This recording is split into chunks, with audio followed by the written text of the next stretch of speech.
আসসালামু আলাইকুম বন্ধুরা, কেমন আছো সবাই? আজকে আমি বানাবো ডিমের পুডিং।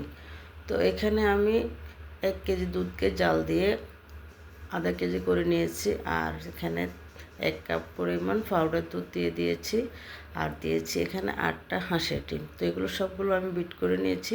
তো এখানে একটা টিফিন কারির মধ্যে ক্যারামেল তৈরি করে এখানে 1 চামচ ঘি দিয়েছি, আর 1 চামচ চিনি দিয়েছি, দিয়ে ক্যারামেলটা তৈরি করে তো আমি টিফিন কারির মধ্যে দিয়ে দিয়েছি। দিয়ে চুলার মধ্যে পাতিলে পানি দিয়ে স্ট্যান্ড দিয়ে বসিয়ে দিয়েছি, কারণ আমি কিন্তু প্রফেশনাল পুডিং বানানো কাজ করি না। আমার বাসায় কিন্তু কোনো ওভেন নেই, তারপরে কোনো কিছুই নেই, তারপর নিজে বানাইতে পারি এটুকুই।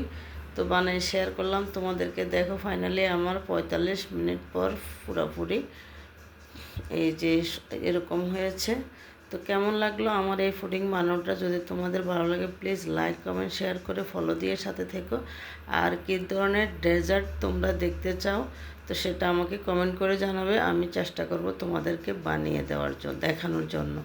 তো কিন্তু খুবই টেস্ট হয়েছে, খুবই মজা হয়েছে, সব কিছু উপকরণ পারফেক্ট হয়েছে, দারুণ হয়েছে। তোমরা এভাবে বানিয়ে খাবে মাঝে মধ্যে, যদিও এটা অনেক খরচ, তারপরও চেষ্টা করবে খেতে, অনেক ভালো লাগবে। তো সবাই ভালো থেকো, সুস্থ থেকো, সবার সুস্বাস্থ্য কামনা করি। আল্লাহ হাফেজ।